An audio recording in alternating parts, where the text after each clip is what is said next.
سرگوشی کرنے والا جنگل اور بہادر بچی، لمبے کانوں والی لڑکی اور راز کی آواز ایک خوبصورت اور سرسبز وادی میں واقع گاؤں تھا جس کا نام ونڈل ووڈ تھا۔ چاروں طرف ہرے بھرے درخت، پرندوں کی چہچہاہٹ، پہاڑی چشمے اور ہلکی ہلکی ہوا چلتی تھی جو کانوں میں خرگوشیاں کرتی تھی۔ اس گاؤں میں ایک ننھی سی لڑکی لینا اپنی نانی اماں کے ساتھ رہتی تھی۔ لینا کی عمر کوئی 7 یا 8 سال ہوگی، لیکن اس کے دل میں دنیا بھر کا حوصلہ اور بھلائی چھپی تھی۔ لینا ایک خاص بات تھی، اس کے کان کچھ بڑے تھے۔ بچے اسے لمبے کانوں والی لینا کہہ کر چھیڑتے تھے، لیکن وہ برا نہیں مناتی تھی۔ اسے اپنے کانوں سے محبت تھی کیونکہ وہ ان سے ایسی آوازیں سن سکتی تھی جو دوسروں کو سنائی نہیں دیتی تھی۔ وہ کہتی، درختوں کی سانسیں، پانی کی باتیں اور ہوا کی ہنسی میرے کانوں میں گاتی ہے۔ ہر شام وہ اپنی نانی اماں کے پاس بیٹھ کر چائے پیتی، کہانیاں سنتی اور آسمان کے رنگ بدلتے دیکھتی۔ نانی اماں اکثر کہا کرتی تھیں، لینا بیٹا، تمہارے کان اللہ کی خاص نعمت ہیں۔ کچھ لوگ آنکھوں سے دیکھ کر بھی کچھ نہیں سمجھتے، لیکن تم سن کر دل کی باتوں کو پہچان سکتی ہو۔ ایک دن جب سورج غروب ہو رہا تھا اور پورا گاؤں نارنجی روشنی میں نہایا ہوا تھا، لینا گاؤں کے قریب واقع جنگل کے کنارے کھیل رہی تھی۔ ایک چھوٹے سے تالاب میں پتھر پھینک رہی تھی کہ اچانک ایک ہلکی سی سرگوشی اس کے کانوں میں گونجی، لینا، لینا۔ وہ چونکی، ادھر ادھر دیکھا، لیکن کوئی نہ تھا، صرف درختوں کی ہلکی سرسراہٹ اور پرندوں کی آوازیں سنائی دے رہی تھیں۔ وہ دوبارہ بیٹھتے والی خرگوشی کی آواز آئی، لینا، ہماری مدد کرو۔ اب وہ حیران ہوئی، آواز بالکل قریب سے آ رہی تھی، جیسے کوئی درخت خود بول رہا ہو۔ لیکن گاؤں والے ہمیشہ کہتے تھے کہ جنگل میں جادو ہے اور وہاں جانا خطرناک ہو سکتا ہے۔ پھر بھی لینا کا دل اس آواز کو نظر انداز نہ کر سکا۔ وہ آہستہ آہستہ جنگل کی طرف چل پڑی۔ جیسے ہی وہ جنگل میں داخل ہوئی، ہوا کی ٹھنڈک اور خاموشی بڑھنے لگی۔ درختوں کی ٹہنیاں جیسے جھک کر اسے خوش آمدید کہہ رہی تھیں۔ ہر طرف ایک ہلکی سی روشنی تھی اور پتوں کے درمیان سے چمکدار جگنو اڑ رہے تھے۔ لینا کی سانسیں رک رک کر چلتی رہتی تھیں، مگر اس کے قدم آگے بڑھتے جا رہے تھے۔ تبھی ایک پرانا سا درخت جس کا تنا زمین سے بہت چوڑا تھا بول اٹھا، بہادر بچی، تم نے ہمیں سنا، اب تم ہی ہماری امید ہو۔ لینا کی آنکھیں حیرت سے کھل گئیں، لیکن وہ نہ ڈری، نہ پیچھے ہٹی۔ اس نے دھیرے سے کہا، کیا آپ واقعی بات کر سکتے ہیں؟ درخت نے شاخیں ہلائیں اور ایک نرم سی روشنی اس کے پتوں سے ٹپکنے لگی۔ جنگل میں ایک پرانا سایہ، صرف وہی بچی جو دل سے سنتی ہے، ہمیں آزاد کرا سکتی ہے۔ لینا کچھ لمحے درخت کی بات پر خاموش کھڑی رہی۔ اس نے پہلے کبھی ایسا کچھ نہیں سنا تھا۔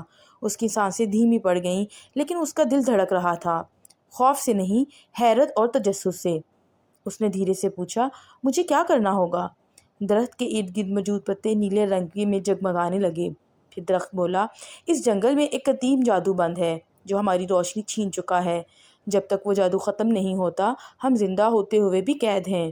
تمہارے اندر وہ طاقت ہے جو ہمیں آزاد کر سکتی ہے، لیکن اس کے لیے تمہیں 3 آزمائشوں سے گزرنا ہوگا۔ لینا نے بغیر جھجک کے کہا، میں تیار ہوں۔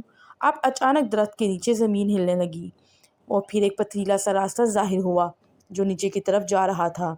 پہلی آزمائش دل کی ہے، وہاں تمہیں اپنے سب سے بڑی کمزوری کا سامنا ہوگا۔ درخت کی آواز جیسے گونجتی ہوئی نیچے جا رہی تھی۔ لینا نے باہمت طریقے سے اندھیرے راستے میں قدم رکھا۔ راستہ تنگ اور سناٹے سے بھرا ہوا تھا، صرف اس کے قدموں کی چاپ اور کبھی کبھار جگنو کی ہلکی روشنی اس کا ساتھ دے رہے تھے۔ پھر وہ ایک چھوٹے کمرے میں پہنچی جہاں سامنے ایک آئینہ رکھا تھا۔ جیسے ہی اس نے اس میں دیکھا، وہ حیرت زدہ رہ گئی۔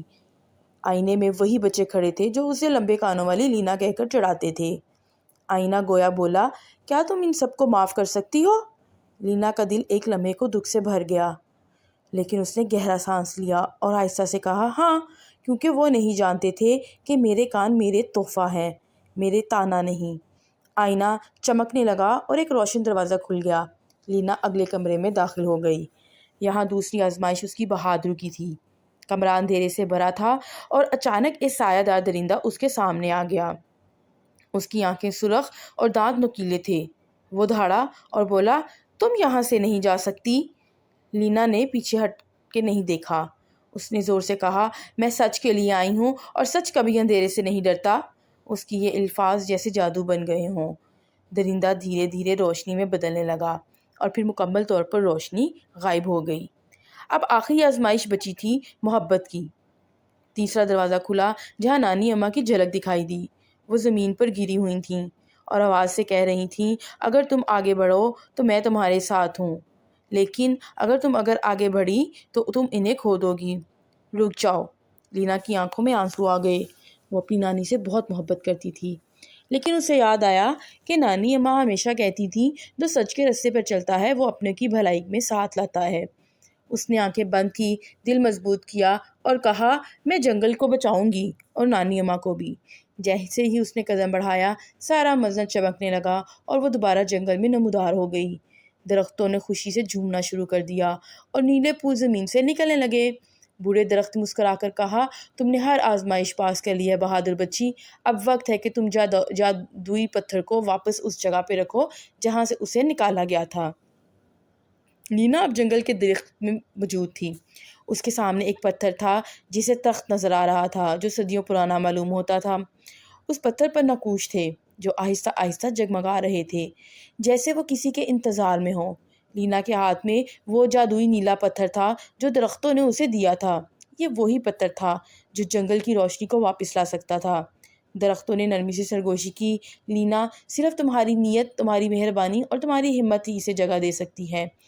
لینا نے ان دونوں ہاتھوں میں وہ نیلا پتھر اٹھایا، آسمان پر بادل چھانے لگے اور جنگل میں ایک خاموشی سی چھا گئی، جیسے پوری فطرت اس لمحے کو روک رہی ہو۔ اس نے گہری سانس لی، آنکھیں بند کیں اور پتھر آہستگی سے تخت کے بیچ میں رکھ دیا۔ اچانک ایک دروازہ زور سے کھلا اور روشنی پھوٹی۔ جنگل کی ہر شاخ، ہر پتا، ہر کلی روشنی سے چمکنے لگی۔ پھول کھلنے لگے، خشک ٹہنیاں سبز ہو گئیں اور وہ درخت جن کی آوازیں دب گئی تھیں اب کھل کر گنگنانے لگے۔ جگنوں کی قطاریں آسمان کی طرف اڑنے لگیں جیسے روشنی جشن منا رہی ہو۔ ایک بوڑھا درخت جس کے تنے پر سنہری پھول کھلا تھا، وہ بولا، لینا، تم نے نہ صرف ہمیں آزاد کیا ہے بلکہ ہمیں یاد دلایا ہے کہ سننے، معاف کرنے اور پیار سے بڑھ کر کوئی طاقت نہیں۔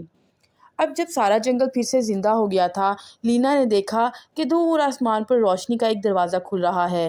یہی اس کی واپسی کا راستہ تھا۔ درختوں نے اپنی شاخیں جھکا کر اسے الوداع کہا اور زمین پر ایک نرم قالین کی طرح ہری گھاس بچھ گئی۔ لینا نے مسکرا کر ہاتھ ہلایا اور اس روشنی کی طرف چلنے لگی۔ جب وہ گاؤں میں واپس آئی تو ہر طرف ہلچل مچ گئی۔ سب حیرت سے دیکھ رہے تھے کہ وہ نہ صرف صحیح سلامت لوٹی ہے بلکہ اس کے پیچھے جنگل کی ہوا میں کچھ جادو سا ہے۔ پرندے خوشی سے چہچہا رہے تھے، بادل ہلکے ہلکے ناچ رہے تھے اور گاؤں کے دروازے قریب سے بچے جمع ہو گئے تھے۔ وہی بچے جو اسے چڑھایا کرتے تھے اب اس کے گرد جمع تھے، آنکھوں میں حیرت اور عزت کے رنگ لیے۔ ان میں سے ایک آصف آگے آیا اور بولا، لینا، ہمیں معاف کر دو، ہم نہیں جانتے تھے کہ تم کتنی خاص ہو۔ لینا نے مسکرا کر کہا، خاص وہ ہوتا ہے جو دوسروں کی بات سن سکے، ان کے دل کی آواز بھی۔ نانی اماں لپک کر آئیں اور لینا کو گلے لگایا۔ اس کی آنکھوں میں خوشی کے آنسو تھے اور زبان پر شکر۔ میں جانتی تھی کہ میری بچی کسی دن بہت بڑا کام کرے گی۔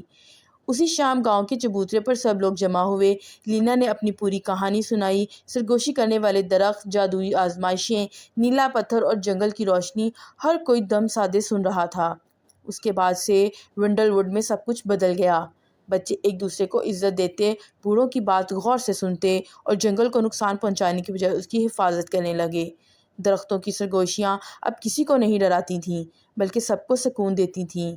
لینا اب گاؤں میں ایک ہیرو تھی، لیکن وہ خود کو ویسا ہی سمجھتی تھی جیسے پہلے تھی۔ وہ صرف آوازیں نہیں بلکہ دل کی باتیں بھی سن سکتی تھی۔